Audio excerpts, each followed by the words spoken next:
What's going on, guys? Welcome back to the channel. Today's a big day. We're finally putting that motor back into the Z.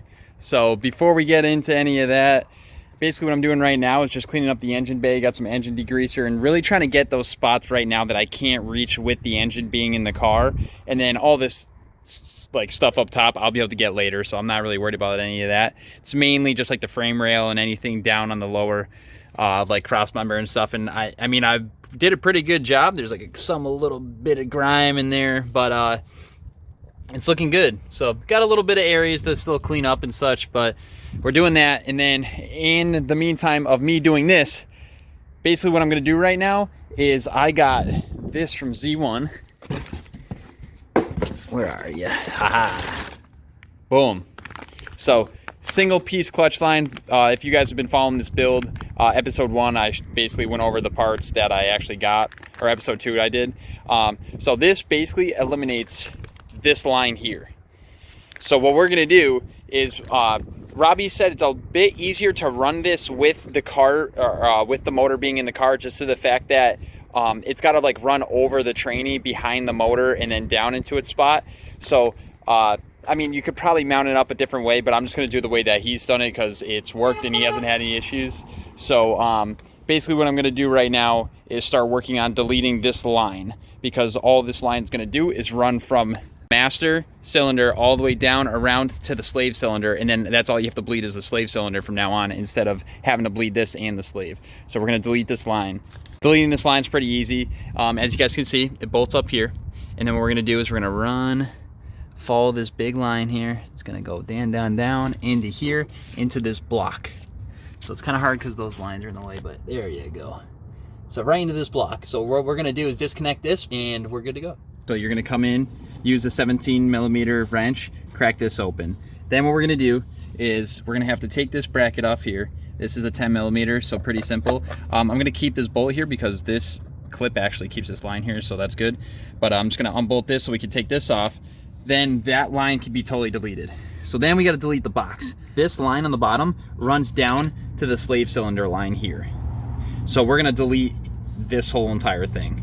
Then what we're going to do is this line that feeds it, it's kind of hard to see back here, but this line that feeds it is the one that runs up and around and goes all the way to the master.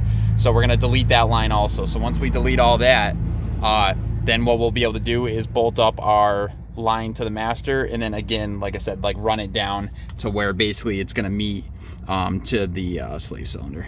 You're going to have to take off this retainer, and this retainer, and then it's clipped up top to here, clipped into here.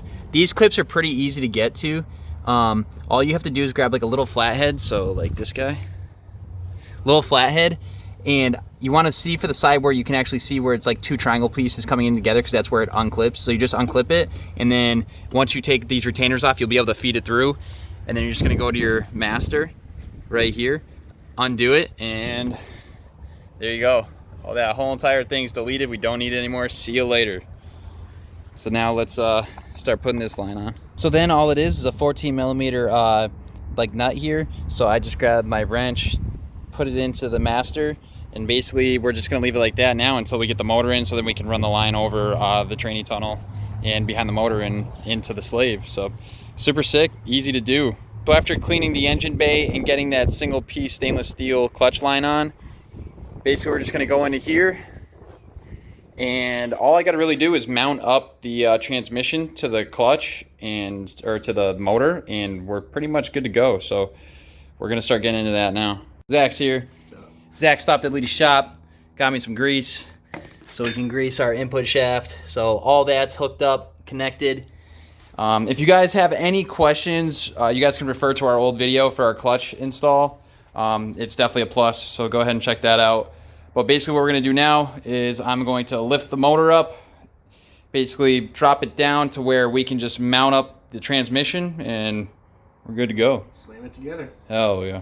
Got everything all set to go. The only thing that we have to do is actually torque the crankshaft pulley.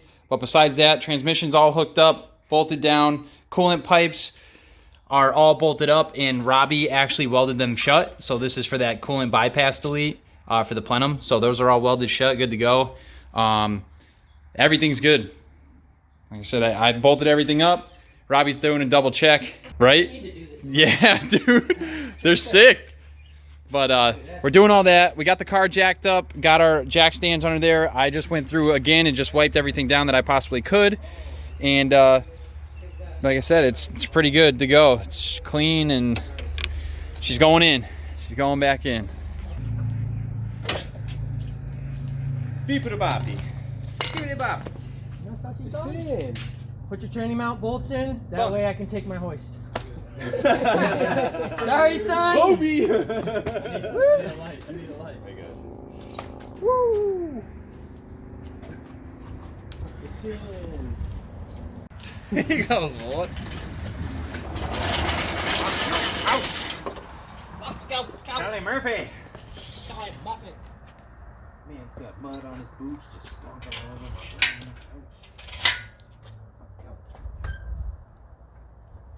That's 5 fingers to the face. Slap! Slap!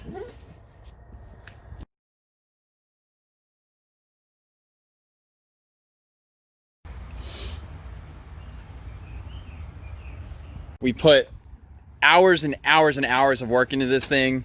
It looks so good in the bay. Like, oh. Andrew's just like complimenting on like the color contrast and such. So it's sick. It looks great. So basically right now we're just going to be going through and just reinstalling everything. So what I'm going to start doing off the rip is start working on the under the car. So basically like the transmission mount, the A-arm for the shifting bracket, things like that. And then we'll start working our way up back into the motor, where we'll do the power steering pump, the AC compressor, the alternator, all that jazz. So let's get into it. A little break time for the boys, but progress is we got the alternator back on with the alternator bracket. We got the AC compressor on with the AC lines, and then we plugged it in.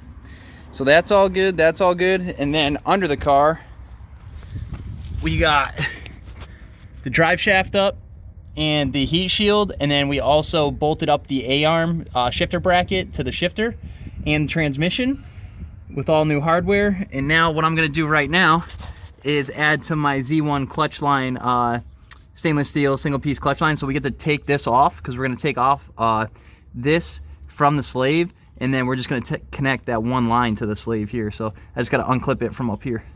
Okay guys, so a bit of fighting here and there with this one-piece clutch line. I got it routed pretty well. So we ran it under the master, then we ran it under the brake booster above, if you guys can see in there, above the actual steering column.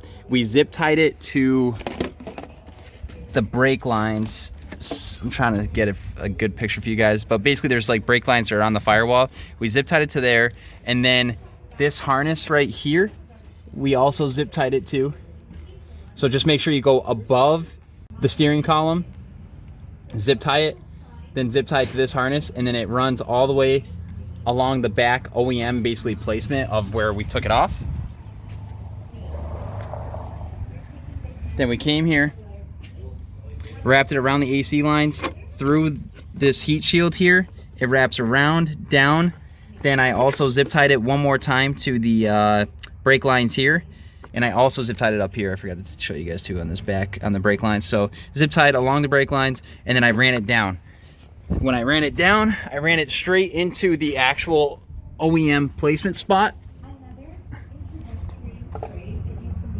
So I ran it down into the OEM placement spot. How I did this is I just took a metal grinder and basically just made like a little tab, bent it down with a screwdriver, slid the line through, and then bent it back up, so now it's not going to go anywhere.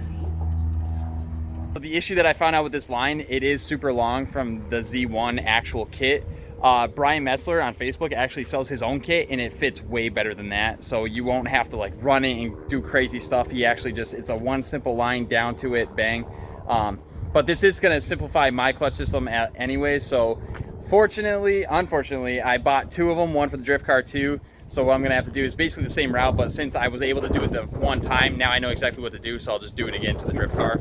So not that big of a deal. So after doing that clutch line, what we're doing now is going in pretty deep with the Z-Spec kit. So I'm gonna start working on the power steering reservoir bolts. And Andrew's working on probably one of the best upgrades for the Z car in general is just this $20 brake brace. This thing is insane. So he's working on that now. Mainly it's pretty simple. If you guys haven't seen our previous video, all this is it bolts up like this under the fuel filter. I mean, this is in the way, but yeah, it's gonna stick up against the end of the brake booster. Yeah, just like that. And hold it solid. Yep. Pretty simple. So he's doing that now, and then from there he's gonna do the Z-Spec kit for the bracket. She's coming along, guys. This Z-Spec kit is so sick, but it's so time consuming. The throttle body, I've never taken throttle bodies off the car until now, and they are so hard to get off. It is ridiculous. I don't know if it's just the amount of like Loctite that they used, but like I said, I don't know, but these have been a pain. I've been working on these for like an hour, so it's crazy. Hopefully you guys found this helpful.